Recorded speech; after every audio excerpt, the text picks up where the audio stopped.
Hello everyone, welcome back to Kanchan Sharma blog. So guys, आज मैं जा रही हूँ इंडिया के लिए। सबसे पहले एक कॉफ़ी का कप तो बनता ही है, तो सबसे पहले जावा में हम लोगों ने रुक के कॉफ़ी पी एयरपोर्ट के पास में ही। और उसके बाद अभी आज हमारी फ़्लाइट है और फ्लाइट में जाते हुए बहुत दिल धक धक कर रहा है। इतने सालों से हम लोग मतलब केनिया से इंडिया जाते हैं या कहीं पे भी ट्रैवल करते हैं बाय एयर, कभी डर नहीं लग रहा बाय गॉड से। इस बार तो इतना डर लग रहा है फ्लाइट में बैठते हुए, जो इंसिडेंस हुआ उसके बाद। और अभी हम लोग पहुंच चुके हैं एयरपोर्ट पे। तो आप देखिए, एयरपोर्ट पे भी इस बार मैंने नया ही नज़ारा देखा कि जो सिक्योरिटी चेकिंग है वो डॉगी स्निफ करके सारा लगेज जो है वो चेक कर रहा था। इट वॉज रियली, हाँ, आप लोगों के साथ भी कभी ऐसा हुआ है कि डॉगी ने स्निफ करके लगेज को चेक किया हो? तो यहाँ पे पहली बार ही मैंने देखा कि ऐसा हुआ।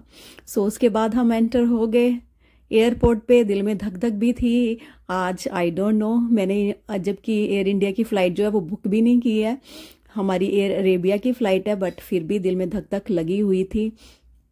तो हम काफ़ी पहले पहुंच गए थे, तो थोड़ा देर ऊपर पूरा चेक इन करके हम लोगों ने थोड़ी सी विंडो शॉपिंग की। इन केनिया के airport is quite small but beautiful.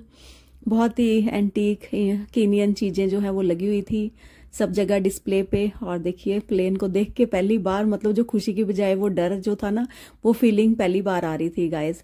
So I think सब लोगों के साथ ऐसा हो रहा होगा। जैसे ही मैं प्लेन में बैठी हूँ तो दिल में धक धक लगी रही थी भगवान का नाम लेके कि जब भी टेक ऑफ करेगा या लैंड करेगा उस टाइम पे क्रिटिकल सिचुएशन हो जाती है आजकल। और अभी मैं देख रही हूँ तो जब नेट खोल रही हूँ न्यूज़ में, एक और प्लेन जो है वो यूके में, उसके साथ भी हादसा हो चुका है। तो सबसे पहले भगवान का नाम लिया हाथ जोड़ के, गणपति बप्पा मोरया, और फ्लाइट चलने से पहले जो भी लिखा होगा।